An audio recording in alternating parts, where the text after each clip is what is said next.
সাক্ষ্য বাবা আমরা এসেছি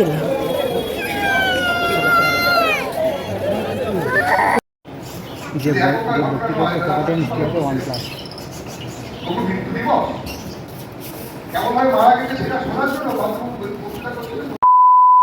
শুভ সকাল বন্ধুরা, কেমন আছো সবাই? আশা করি সবাই খুব ভালো আছো এবং PS ফ্যামিলিতে তোমাদের অনেক অনেক স্বাগত অ্যান্ড ওয়েলকাম।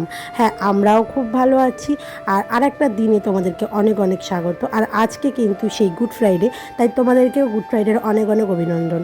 তোমরা যেখান থেকেই থাকো, আর গুড ফ্রাইডের দিন তোমরা সবাই মজা করো, আনন্দ করো, প্রার্থনা করো। যারা আমাদের খ্রিস্টান ধর্মে আছে তারা প্রার্থনা করো। আরও অনেক কিছু হয়, যেগুলো রিচুয়ালগুলো হয় সেগুলো তোমরা সবাই নিজের ঘরে ঘরে সুন্দরভাবে পালন করছো নিশ্চয়ই। তো আমরাও কিন্তু সেই উদ্দেশ্যেই কিন্তু সকাল সকাল সব কাজবাজ করা হয়ে গেছে। আর সাক্ষ্য কিন্তু ঘুম থেকে উঠে পড়েছে। হ্যাঁ, সাক্ষ্য কিন্তু আজকে ঘুম থেকে উঠেছে খুব কান্না কান্না করে। ও 7:30টার সময় একবার পেটটা ব্যথা করছিল বলে কান্না করেছে। দেন আবার তারপরে কিন্তু খুব কাঁদছিল, দেখলেই দুধ খায়নি। যে 8:30 9টার দিকে যে দুধটা খায় সেই দুধটা ওকে আমি খাওয়াতে পারিনি, প্রচণ্ড কাঁদছিল। তো তারপরে ঘুম থেকে 9:30টার সময় উঠে পড়েছে। উঠে কিন্তু এখন কিন্তু হাতে বিস্কুট দিয়ে দিয়েছে, কারণ ওই বিস্কুটটা নিয়ে এখন চুপ হয়েছে। তার আগে অবধিও চুপই হচ্ছিল না, তার আগে অবধিও কাঁদছিল। তো আজকে আমাদের 12টার সময় যেহেতু চার্চ আছে, তো চার্চে যাওয়ার জন্য আমরা কিন্তু সমস্ত কাজ সকালবেলায় সেরে নিয়েছি। সাক্ষ্য, ফোনে তোমার কে গান করছিল? ফোনের মধ্যে এই জন্য বলেছেন না, এটা এই যে তুমি কি গান করছিলে? আজকে তোমার মা গান করছিল, তুমি শুনছিলে ফোনের মধ্যে? কাঠবিড়ালি কাঠবিড়ালি পেয়ারা তুমি খাও, শোনো শোনো শোনো, গুড় মুড়ি খাও। খাও না, তুমি কি খাও তাহলে? তুমি পেঁপে ভাত খাও, পেঁপে ভাত খাও, ডাল ভাত খাও, মাম ভাত খাও, বিড়াল বাচ্চা কুকুর ছানা খাও। ছোচা তুমি তোমার সাথে আরি আমার যাও। সাক্ষ্য তুমি কি বলো খাও? ডাল ভাত খাও। তো দেখতেই পাচ্ছ এখন কিন্তু বাজে 11টা। আমি কিন্তু সকালবেলা সাক্ষ্যকে কোনো রকম টিফিন দিইনি, কারণ হচ্ছে সকালবেলা যদি ওকে কোনো টিফিন দিতাম বা সেরেলাক বা কেলক কিছু ভিজিয়ে দিতাম, তাহলে কিন্তু ওকে আমি ভাতটা খাওয়াতে পারতাম না। আমরা ভাবলাম যে আমরা তো বেরোবো 12টা 12:30 নাগাদ, তো যদি ওকে খাইয়ে দিই তাহলে ওই যে দুপুরবেলা যে খাওয়ানোর টাইমটা ওখানে আমি অন্য কিছু ম্যানেজ করে দিতে পারবো। আর আমাদের চার্চটা কিন্তু 12টা থেকে 3টে পর্যন্ত হবে, সেই জন্য আমাদের ওই টাইমটা দিতেই হবে, ওখানে থাকতে হবে। আর ওই টাইমটা সাক্ষ্যকে বাইরে ওখানেই রাখবো, তাই জন্যই ওই যা পারবো ওই কলা টলা নিয়ে যাব, খাইয়ে দেবো, বাড়িতে এসে আবার খাওয়াবো। তো এখানে সাক্ষ্যকে খাওয়ানোর পরে মা এসেছিল। মা আমাকে শাড়ি পরানোর জন্য এসেছিলো, কারণ আমি তো শাড়ি পরতে পারি না, আর আমার মা খুবই সুন্দর শাড়ি পরায়। আমি মায়ের কাছে শাড়ি পরাটা বেশি ভালোবাসি, কারণ আমার মা এত সুন্দর করে শাড়িটা এত সুন্দর ম্যানেজ করে পরায়। অন্য কারোর কাছে শাড়ি পরে ঠিক আমার স্যাটিসফাই হয় না। আর ওর ঠামিও শাড়িটারই পরবে, সেই জন্য আর একা দুজনকে পরাতে সম্ভব না, নিজে পরবে আবার। তো ঠাকুমা দেখো রেডি ফেডি হয়ে কিন্তু নেমে গেছে, আর আমি কিন্তু সাক্ষ্যকে লেবুর রস করে দিয়েছিলাম খাইয়ে দাইয়ে নিয়ে যাবো বলে। এখন ওই 11:30 পৌনে 12টা নাগাদ বাজতে যায়। এবার আমি রেডি হব। তো রেডি টেডি হয়ে নিই, তারপরে সাক্ষ্যকে রেডি করাবো। সাক্ষ্যকে যেহেতু হাগিস পরাবো, একটু বেলা করেই পরাবো। আর হ্যাঁ, সাক্ষ্য কিন্তু চান করে নিয়েছে, স্নান করেই তারপরে কিন্তু আমি সাক্ষ্যকে খাওয়াচ্ছিলাম। খাইয়ে দাইয়ে এবারে লেবুর রস দিয়ে, দেখো লেবুর রসটা নিয়ে কী নকরা করছে ও, কারণ ও না একটু অড হয়ে গেছে, বুঝতে পারছে না যে এই সময় তো খায় না। ভাত খাইয়ে দিল, লেবুর রস খাইয়ে দিল। তো যাই হোক, এসব ভাবতে ভাবতে ওকে রেডি করে দিলাম। দেখো সবাই কিন্তু আজকে আমরা সাদা পরবো, কারণ আজকে আমাদের গুড ফ্রাইডে। আমাদেরকে সবাইকে সাদাই পরে বেশিরভাগ, পুরো চার্চের লোকে সাদাটাই বেশি প্রেফার করে আজকের দিনে। আর 3 দিন পরে ইস্টার হবে, ইস্টারের ভিডিও তোমরা পাবে। আমরা কবরস্থান যাব ভোর 5টার সময়, সেখানে সাক্ষ্যকে নিয়ে যাব না, ও বাড়িতেই থাকবে, ওকে কারো কাছে রেখে যাব। আর এই দেখো আমিও রেডি হয়ে গেছি, আর এত গরম ছিল আর আমার একদম ভালো লাগছিল না, বিরক্ত হয়ে যাচ্ছিলাম। দেখতেই পাচ্ছে মুখ চোখ দেখে আমার একদম শাড়ি পরে বেশি কষ্ট হচ্ছিল, কিন্তু শাড়িটা খুব আরাম, সেই জন্য এটাই পরেছিলাম। আর সবাই সাদা পরেছিল, সাক্ষ্যও সাদা পরেছিল, সবাই আমরা সাদাই পরেছিলাম। আর চার্চেও সবাই সাদা পরেছিল। আর আমাদের কিন্তু দেরি হয়ে যায় একটু, 25 মিনিট দেরি হয়। 12টা 25-এ আমরা চার্চে ঢুকে, দেখো চার্চের ভিতরে কত ভিড়। ভেতরে আমরা জায়গাই পাইনি, ভেতরে যাইও নি, এত ভিড়।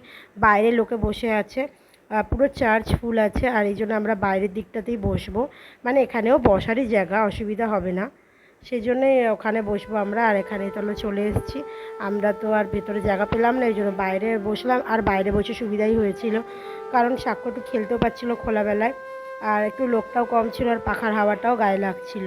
আর ভেতরে ভীষণ মানে গরম লাগছিল, পাখা প্রচুর চলে, কিন্তু জানো তো এত রোদ, তো বুঝতেই পারছো। তো ওইখানে আমি আর আমার শাশুড়ি বসেছিলাম, আর পিছন দিকে কিন্তু পাপা টাপারা সব বসেছিল। আর সাক্ষ্য তো খেলা করছিল, ওর জন্য তো কেউ বসতে পারবে না। আর এখানে গিয়েও খুব বড় একটা ইনজুরি হয়ে, এই দেখো কপাল ফুলিয়ে আলুর দম করে নিয়েছে। ওইখানে কয়েকটা বাচ্চা ছিল, ওদের সাথেও খেলছিল, দেখতেই তো পেয়েছো কত জোর জোর দৌড়ায় ও দৌড়াতে গিয়ে পায়ে পায়ে লেগে নিজে দুম করে পড়ে গেছে। বাবু সাথে সাথেই ছিল, তাও পড়ে গেছে। আর কি করা যাবে পড়ে গেলে, বলো। যে ভর্তি করছে সেটাতে নিশ্চয়ই হবে 1+। এমনভাবে মারা গেছে সেটা শোনার জন্য বক্তৃতা করছিলেন, বলছিলেন না কাটার উপর ঢুকিয়ে দেওয়া শোনার জন্য না, তবু আপনাকে আহ্বান করছেন। কি বলছেন? লুক, দেখুন সেখানে কি লেখা আছে।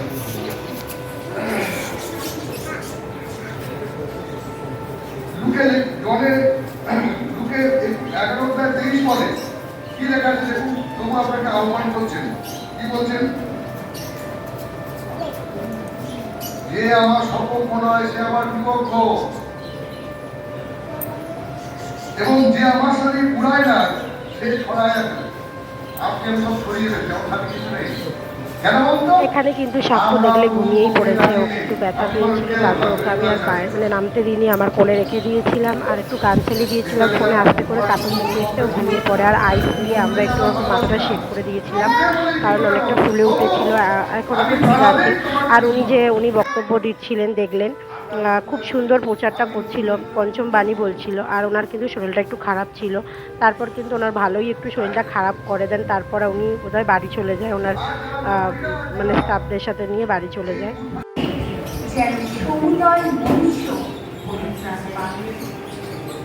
জীবিতকালে সকল বিষয় প্রতি পাদবিক্ষেপে ঈশ্বরের ইচ্ছা পূরণ করেছিলেন বলেই আজ 200 কাটে মৃত্যু শয্যায় থেকে তো এদিকে আমাদের যারা, যেহেতু এটা উপাসনা প্রার্থনা, এখানে সব খাবার দাবারের প্রচুর লোক ছিল যারা উপোস করেছিল, যারা একদম নির্জল উপোস ছিল, আর অনেকে ছিল যারা একটু জল খেয়ে বসেছিল, মানে ভারী কিছু খায়নি। তার মধ্যে একজন আমি চা আর জলটাই খেয়েছিলাম, ওটা কিছু খাইনি। আর খেয়ে দিয়ে তার মানে আমার শাশুড়ি আবার কিছু খায়নি, নির্জল উপোস ছিল। তো সেই জন্যই ওখানে একটা ব্যবস্থা করা হয়, মানে প্রসাদেরই বলতে পারো, এটা প্রসাদ, আমাদের বাঙালিদের নিয়মে আমরা প্রসাদই বলি, আর এখানে ওটাই আমাদের খাবার দেওয়া হয়। তারপরে সাক্ষ্য কিন্তু ঘুম দিয়ে উঠে পড়েছে, আর কিন্তু আমাদের প্রার্থনা শেষ হয়ে গেছে, এখন প্রায় 3:30 বাজে, 3.5 ঘন্টা প্রায় প্রার্থনাটা চলেছে, আমাদের প্রচারটা চলেছে। মানে সপ্তম বাণী, 7খানা বাণী হয়, সেই 7টা বাণী বলতে বলতে কিন্তু আমাদের পুরো 3.5 ঘন্টা দিয়েছে টাইম।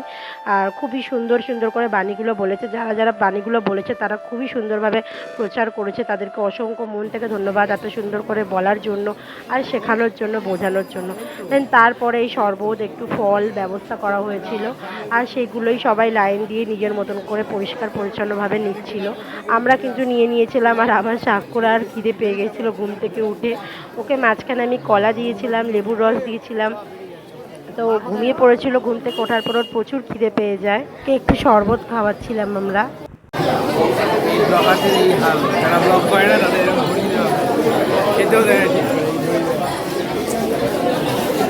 তোমার বলবে, আমি বলেছিলাম সাক্ষ্য জল খাবে, আর মম পেয়েছে, মম।